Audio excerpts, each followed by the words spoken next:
I didn't learn how to handle my own emotional volatility until I was like 42. Once I learned recovery, I wasn't emotionally stable at 10. I was less emotionally stable at 30. It's like you don't just learn emotional stability as you grow. You have to practice it. Matt, welcome back, brothers. how you doing, Good bro? to see you. Good to see you. Good to be here. Men, welcome to the Recovered Dad podcast. Welcome Honored to have you back. with Your us. hosts here, Yaden Smith, Matthew Sinkovitz, talking about not only recovery from every man's, the issue that we all walk around with in our pocket 24/7. Yes. Yes. But what does it mean to take recovery and apply it to the rest of our lives as fathers, as men, right? Recovery doesn't happen in a vacuum. It impacts every facet of what happens in our lives. Yeah. So thanks for being with us today. Yes, sir. So what do we got today, Yaden? Matt, today, having 4 children myself, there always seems to be some sort of lesson that I learned throughout the week. And this past weekend was no exception. So let me paint the picture a little bit on what we're talking about today. Basically, bottom line up front, be the thermostat, not the thermometer. You ever heard that phrase? I love it. It reminds me of the reaction versus response conversation. Well, yes, it's like respond versus react. Be the thermostat, not the thermometer. It reminds me of, snippets like, when you're angry, count to 10 before you say anything. Be the thermostat to control the temperature of the room. Don't be the thermometer that just reacts to it, right? All these things. Right. And it also reminds me of just, let's be honest for a second, all right? Because for most of my life, and for you out there listening, maybe you too, Matt, maybe you also. Yep. I would hear somebody say, it's like, be the thermostat, not the thermometer. Respond, don't react. Count to 10 before when you feel the anger. And I'm like, that is bullshit. I can't do that. I try all the time and I fail. You try counting 10 with 4 kids. You tried bro, do you even dad? What do you mean count to 10 before you say anything? What is this? What kind of nonsense is this? I don't know how to be the thermostat. Yeah, I'll just walk in. I'll be like, let's all just calm down. Little kumbaya. Kumbaya. I was like, what kind of nonsense is this? I never had perspective on, I understood kind of conceptually, I should help everybody maintain equilibrium and stay in peace instead of adding fuel to the flame, right? It's like, I got that conceptually. But in practical application, no way. I was never the thermostat. I was never responding. I was always reacting. I was always the thermometer. I was never counting to 10. In fact, I remember, this is a little side note. I remember my mother-in-law recounting to me once, she and my father-in-law, they went to a marriage counselor or something and marriage therapist. And I've gone to therapy and, I've worked with a therapist for a bunch of years. I was working with a therapist. And my mother-in-law, she was talking about how the therapist said, hey, when you get angry with your spouse, count to 10 before you say anything. And I was like, that is the dumbest advice. Because the people who need that advice literally can't. They can't count to 10 before they say something. Or at least they're not wired that way. That way. Right. It's like, boom, it's out. And they're like, oh, crap, I should have counted to 10. That was one of those moments I should have counted to 10. And the people who do count to 10, they don't need it. They're already counting to 10. The people who aren't counting to 10, they're not counting to 10 because they don't want to. They're not counting to 10 because they are incapable. They're like, oh, oops, that would have been a good time to count to 10. They don't see it coming ahead of time. So this whole mantra of be the thermostat, not the thermometer, respond versus react, count to 10 before you say anything, it's all well and good, but without knowing how to practice that. And by practice, I don't mean like how a lawyer practices law. I don't mean how a doctor practices medicine, right? It's like, oh, I have a medical practice. It's like, when you're going to stop practicing and actually do the real stuff, right? It's like that kind of dumb joke that you make with lawyers and doctors. But how do you like, I'm talking about like practicing a technique. My boys are on the tennis team. They have to practice their footwork. They have to practice their ground strokes. They have to practice their serve. They're practicing these motions over and over again so that when they're in the game, it's automatic. Yep. Right? Yep. I like that. And that's one thing that I bring that I want to bring here at the beginning, right? Mm-hmm. All these platitudes of like, oh, respond versus react. Be the thermostat, not the thermometer. Count to 10. It's like, as fathers, we cannot practice in the game. We can't practice when it's game time. It's too late to practice. We're recording this now. This is the week of the Super Bowl, leading up to the Super Bowl. Well, let me tell you something. Practice is over. Basically, at this point, it's like they've practiced. They're not going to be able to undo bad habits at this point. They got, let's see, it's Wednesday, Thursday, Friday, Saturday. They got 3 days before game day, right? Game day is on day 4. They've practiced whatever they're going to practice all season, right? It's like, do not try something new on Sunday. Yeah. That is the wrong moment to practice something you haven't practiced before. Right. And as fathers, we fall into this trap where we don't make space to actually practice this being the thermostat. Mm-hmm. Practice of working to notice our emotions, notice our thoughts, notice others' emotions, right? Try and just notice, be aware of what's going on so that I can respond. Yeah. So that I can be the thermostat instead of just reacting. Mm-hmm. Yeah. Gotta take my glasses off for this. Yeah, go ahead. So I'm sure you're getting there. And I got to ask, maybe for those who are tuning in and they're hanging on to this gripping opening, this gripping story, like, Eden, where do we bring addiction into this conversation? And what's the correlation or relationship here? Where are we going?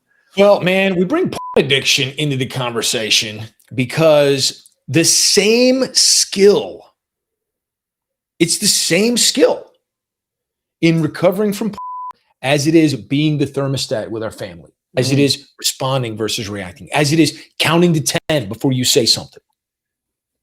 Because shows up not because, we've talked about the myths of addiction and use, right? Shows up because it's like, it's not just lust. It's like, it's stress relief. It's a coping mechanism for chaos, for emotional pain, for mental anguish. It's like stress, rejection, anger, overwhelm, boredom, out of control. Like, whatever the problem is, we reach for our pain pill, right? Which is and learning how to be that thermostat for ourselves first. Yeah. If we can't do it for ourselves, we are not going to be able to do it for our families. Yeah. It's just, it doesn't work. Yeah. It doesn't work. So here's what happened this past weekend, right? Having said all of that, my wife was out of town on a girls' trip with her mom group, going down, doing some, outdoor adventuring, a couple states over.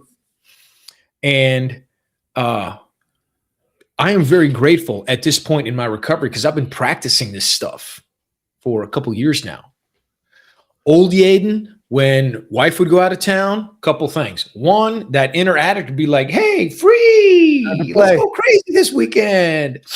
But, that's on use. Then on the other side of the equation, I was brittle and fragile and angry. It was dangerous for me to be the only adult, like physically, I would lose my cool. Stuff would break, right? One time I broke our granite countertop while my wife was out of town. That was years ago. Now, today, with the recovery habits, with the tools, with the practice that I've had, my wife goes out of town. We don't even think about it, right? We don't even have the conversation ahead of time. We're like, hey, I need you to keep your cool this weekend, Yaden, while I'm out of town. It's just, it's not even a thought that I'm going to explode anymore. Now, there are moments where I get frustrated, but I have the tools now to actually be the thermostat. So in this scenario, it's Saturday morning. Saturday morning at my house is treat day. Donuts, cookies. When the farmer's market is in season, we go there. But wintertime. So I went to the grocery store, got an assortment of donuts, show it back at the house.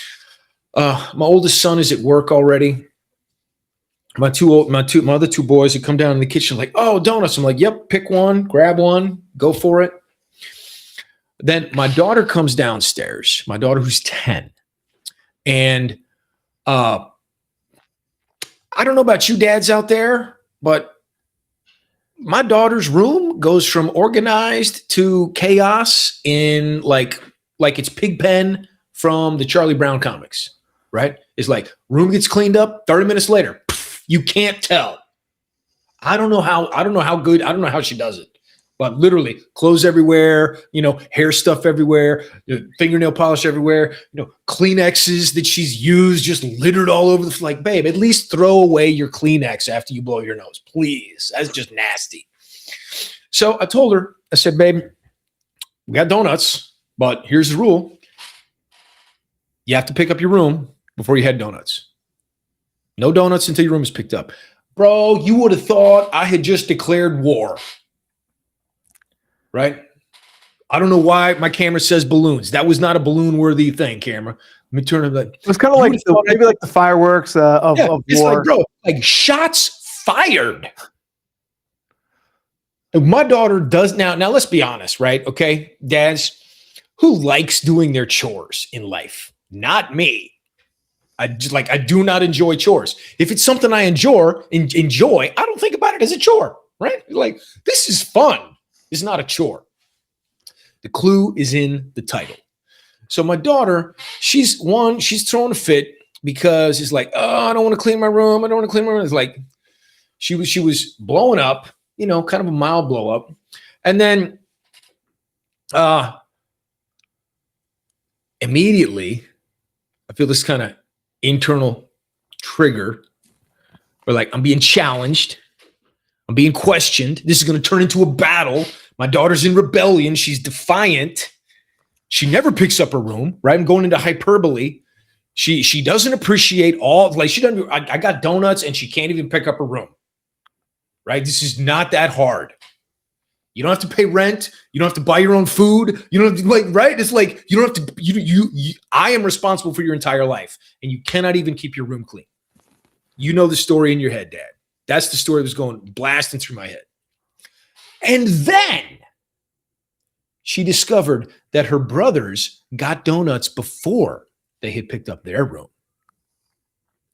Suddenly, this initial skirmish of war, battle royale. Like, oh my God, this is not fair. This is not fair. Wow, super, like afterburners kicked on, going supersonic. This is not fair.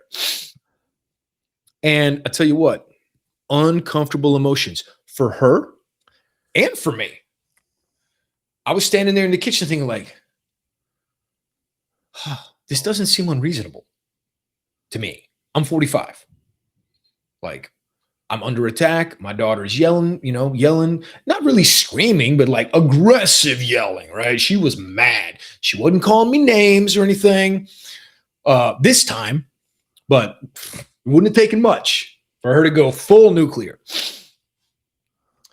And I'm sitting there like, on the one hand, she's right. And I recognize that. I'm like, babe, you know what? You're right. This is not fair. It is not fair that your brothers got to eat donuts before they picked up their room. and this is the standard for you. I realize that is not fair, and I understand that it does not feel good. However, that is the standard. You do not get your donut until your room is picked up. She's like, why? Why? Now, if you have kids and they ask, why are you doing this? Right? We all know it's not just because I said so. But she asked why. I was like, do you really want to know why? That's what's going on in my head. I'm like, all right, since you asked, I'll tell you. Your brother's got donuts because when I ask them to pick up their room, they just do it. They just go to the room and pick it up. When I ask you to pick up your room, consistently, there is an argument, there is pushback, there is friction, there is all of this back and forth of I'm not doing it. So I'm not engaging in a battle, right? I understand this is not fair, but you do not get a donut until your room is picked up.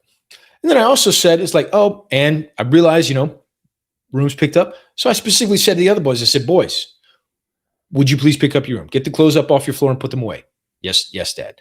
Would you get all the baseball card holders, things, sleeves off the floor of your room, put them away? And they did. And then I told my daughter, I'm like, all right, babe, this is your opportunity to prove me wrong. Like, please clean up your room. And man, old me, unrecovered dad, would not have been able to handle all of these uncomfortable emotions that were bouncing around, both from my 10-year-old daughter and from me. I would have clamped down, right? Old me would have been like, you want to be mad? I'll give you something to be like, oh, you haven't heard me yell yet. It's like, oh, you want something to be sad about? I'll give you something to be sad about. Like, fix your attitude, comply. You're open rebellion and defiance. And if I'm honest, old me used to carry a lot of shame, and I would just like transfer it onto my kids in moments like that. But recovered dad does something different. I was like, babe, I recognize this feels unfair. And I recognize that it is unfair. It's like, I can't make this fair. I wish it were fair. If it were fair, your room would be picked up, brother's rooms would be picked up, everybody's rooms would be picked up already. I can't make it fair. But what I can do is I can let you have this emotional outburst because, guys, fathers, she's 10.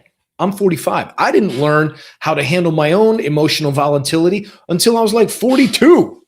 Once I learned recovery, I wasn't emotionally stable at 10. I was less emotionally stable at 30. Right? It's like you don't just learn emotional stability as you grow. You have to practice it. So giving my daughter the space to have her emotions without me judging them or saying, you're wrong to feel upset. You're wrong to feel angry. You're wrong to feel whatever you're feeling. It wasn't wrong. She couldn't help it. And what I could do in that situation was literally act as the thermostat. Like, okay, I see all these emotions, all this energy floating around. It's like, well, you know what? I'm going to maintain the temperature here at a nice, comfortable 72 degrees. Whatever's comfortable for you, wherever you are in the country, listener, right? She trying to crank it up to 100. She trying to crank the heat up. It's like, no, we're just going to maintain the temperature here, right? Have a little heat going on in the corner, but it'll dissipate. And then I went about my day. I did hide the donut. I've learned, like, I did put the donuts in a bag and put them in a place where she would not find them. Because I've learned, it's like, if they're just out, she's 10. She's just going to eat a donut, right? So I didn't want that to happen. So I hid the donuts. But having the emotional safety with the thermostat, right?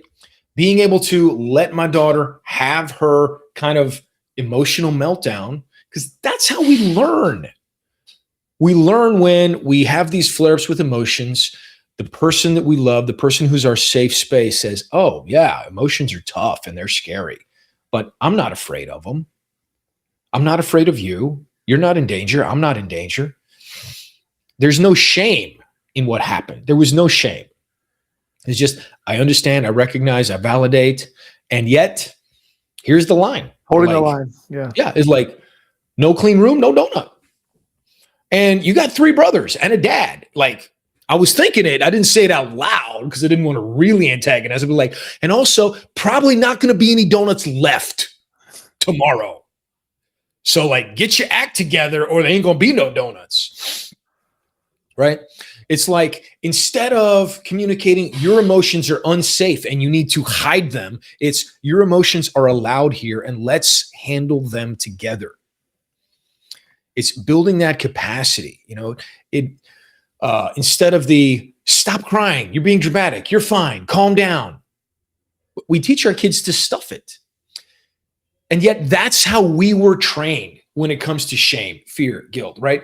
We have all these chaotic feelings, and as dads, we turn to manage them. It's our pain pill. And when we learn how to manage those emotions, going through the Father's Freedom Framework, when we can notice what's going on, build that awareness muscle. Like, oh, I feel my body getting hot. I feel urgency to control. I feel disrespected. When we can notice that stuff, then we really have the opportunity to be the thermostat, to respond instead of react, to count to 10 and really think like, okay, here's what's actually going on. Here's what's happening inside of me. What outcome do I want to create? Choosing response instead of reaction, right? This is the same thing that we go through in the Liberation Boot Camp with the 4-rack formula, right? Remember the pain, refocus on the paradise. Ask yourself, help me out here, bro. I always get bogged down with the R's. Resolve to your commitment. Reflect on what you're needing. That's the one. Reflect on what you're needing. Like, what do I actually need in this situation? Yeah. I don't need my daughter to be calm. I just need her to pick up her room. Yeah. That's it.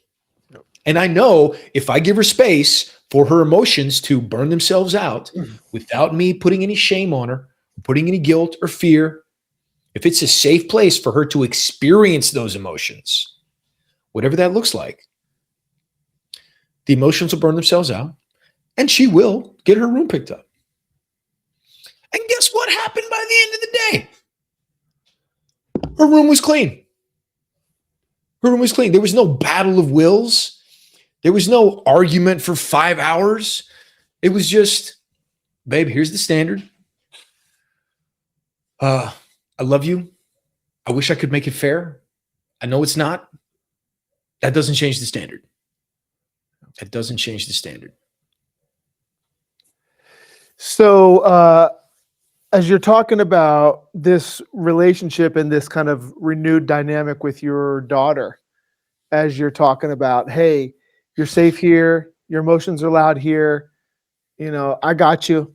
It reminds me of, not only is the work you're doing like giving you an improved skill set to be the thermostat in your home and relate with your kids, but it reminds me of the number one relationship in your life, in our lives, and that's your ability to relate with yourself in that way. Hey, I feel the emotion.